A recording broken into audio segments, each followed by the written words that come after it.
بسم اللہ الرحمن الرحیم۔ آج کی جو ویڈیو ہے وہ بہت سارے اسٹیٹ ایجنٹ بھائیوں کے مطالبے کے بعد ریکارڈ کروانے کا فیصلہ کیا ہے، جس میں میں خاص طور پہ اپنے ہی پیٹی بھائیوں اسٹیٹ ایجنٹ دوستوں کے ساتھ مخاطب ہوں۔ بات یہ ہے کہ جو ایک شرمناک قسم کی پریکٹس مارکیٹ میں دیکھنے میں آ رہی ہے، ایک ایسی ریئل اسٹیٹ کمپنی جس کے ماہانہ اخراجات 10 لاکھ روپے ہیں، اور دوسری کا جو آنر ہے یا اس کا جو امپلائی ہے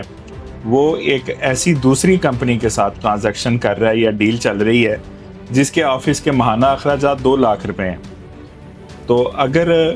اس کے 2 لاکھ روپے ماہانہ اخراجات والا جو اسٹیٹ ایجنٹ ہے، جس کے کمپنی کا لیول مالی استحکام کے حوالے سے چھوٹا ہے، یا جس کے منتھلی اخراجات کم ہیں، یا جس کی لش پش کم ہے، لیکن وہ مارکیٹ میں بے شک اپنا 3x3 کا ہی اس کا آفس کیوں نہ ہو، وہ ایک باعزت مقام رکھتا ہے، ایک باعزت رسپیکٹ رکھتا ہے، اس کے پاس اگر ایک پلاٹ کا یا کسی پراپرٹی کا کوئی الاٹی ہے،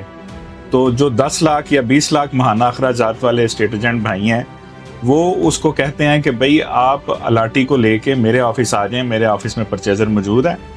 تو آپ کے آفس چونکہ چھوٹا ہے تو آپ جو ہے نا وہ میرے آفس لے آئیں مالک کو، پراپرٹی کے مالک کو۔ یہ اس اسٹیٹ ایجنٹ بھائی کی سیدھی انسلٹ ہے، اور یہ اپنی فرعونیت کا کھلم کھلا اظہار ہے۔ یہ بڑی غیر مناسب بات ہے کہ آپ کو اپنی چمک دمک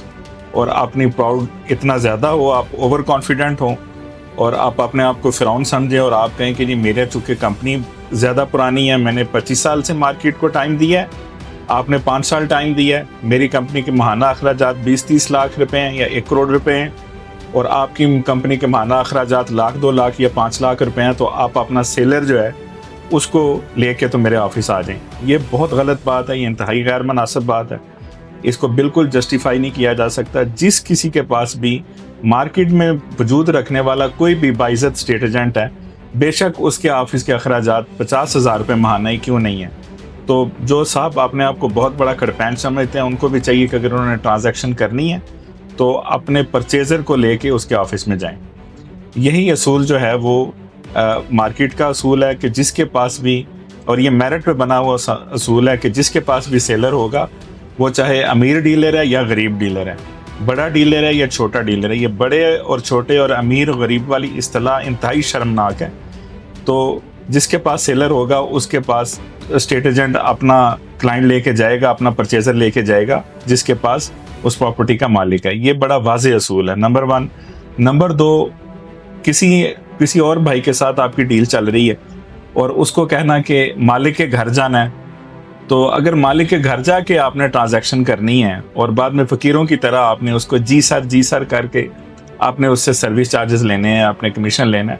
یہ بھی بہت شرمناک بات ہے۔ اور اس میں سیلر سائڈ کے اسٹیٹ ایجنٹ کو یا پرچیزر سائڈ کے اسٹیٹ ایجنٹ کو مجبور کرنا کہ میرے کلائنٹ کے گھر چلتے ہیں، اور وہ اپنے گھر بلا رہا ہے میٹنگ کے لیے، یہ عموماً یہ پریکٹس ایف سیریز میں ہے، اور یہ پریکٹس جو ہے وہ اپنے آفس کی انسلٹ کرنے کی جو پروان چڑھی ہے، وہ صرف ہمارے اسٹیٹ ایجنٹ بھائی جو کہ پروفیشنل نہیں ہیں، جن کو ایجوکیشن کی کمی ہے، یا جو پروفیشنلزم کی کمی کی وجہ سے، یا سیکھتے ہوئے نہ ہونے کی وجہ سے جو ہے وہ لوگوں کی پراڈویں دیکھ کے، لوگوں کے بنگلے دیکھ کے، لوگوں کے بڑے بڑے آفس دیکھ کے مرعوب ہو جاتے ہیں، یہ اس وجہ سے ہے۔ تو اس کلچر کو ٹوٹلی ختم کرنا ہے۔ ہم نے برابری کا، انسان کو انسان کی رسپیکٹ دینے والا کلچر کرنا ہے۔ اگر اسٹیٹ ایجنٹ بھائی ہمارے پروفیشنلزم کو ترجیح دیتے ہوتے اور بڑے بڑے آفیسز اور بڑی بڑی گاڑیوں سے مرعوب نہ ہوتے تو آج آپ کی اسلام آباد اسٹیٹ ایجنٹ ایسوسی ایشن کا بھی یہ حال نہ ہوتا جو آج ہے۔ جتنا اسٹیٹ ایجنٹ آج پچھلے 15 سال سے یا 8 سال سے چلے کہہ لیں، جب سے ایسوسی ایشن فعال ہوئی ہے، جب سے اسٹیٹ ایجنٹ اپنے ووٹ دے کے آپ کو، یہ جو بڑے ڈیلر اور بڑے آفس اور بڑے گاڑی والے لوگ ہیں نا، ان کا ٹوٹل کنسیپٹ عام ووٹر کے حوالے سے یہ ہے کہ اچھا سا بلا کے کھانا کھاؤ اور ان کے دفتر کا چکر لگا لو اور ان سے ووٹ مانگ لو۔ وہ ٹوٹل اوقات آپ کی یہ سمجھتے ہیں، کیونکہ ان کو پتہ ہے کہ باقی تو جو ہے یہ بھینسیں اور گائیں بن جائیں گی، اور جس طرف ہم ان کو چلائیں گے اس طرف چلیں گی، اور جو ہماری لش پش ہے۔ یقین جانیں، میں نے قرآن پاک کی ایک آیت کا ترجمہ پڑھا ہے جس کا مفہوم ہے یہ، اللہ تعالیٰ کمی بیشی معاف کرے، کہ ہمارے اوپر جو برا وقت آتا ہے اس کے پیچھے ہمارے ہی اعمال ہوتے ہیں، اور جتنا بھی برا وقت آتا ہے اس کے پیچھے جو ہمارے اعمال ہیں اسی کا نتیجہ ہے کہ جیسے ہم ہیں ویسے ہی ہماری ریئل اسٹیٹ کی عادت ہے۔ ٹرانسفر فیسوں کا معاملہ دیکھ لیں، جو کچھ ہوا ہے، پھر آپ کی ریئل اسٹیٹ کی جو قیادت ہے اس کو جس طرح جعلی سوسائٹی میں بیچا گیا ہے اور وہ اپنے معاملات سیدھے کیے گئے ہیں، اور اسٹیٹ ایجنٹ جس نے ووٹ دیا تھا وہ آج بھی وہیں کا وہیں ہے. ایک کلائنٹ ڈائریکٹ ہو جاتا ہے تو کوئی اس کی سروس چارجز دلوانے والا کوئی نہیں ہوتا. اگر کوئی جرگے میں بیٹھتے بھی ہیں تو وہ خود مفاد پرست بن کے بیٹھتے ہیں، کوئی اللہ رسول کی بات کرنے کا ذہن بنا کے نہیں بیٹھتے. یہ چیزیں جو سب کی سب ہیں، یہ سب ہمارے اعمال کا نتیجہ ہے جو آج ہمارے اوپر ریئل اسٹیٹ کا ہم کہتے ہیں کہ جی ڈیلر بھائی بڑے پریشان ہیں، اسٹیٹ ایجنٹ بھائی بڑے پریشان ہیں،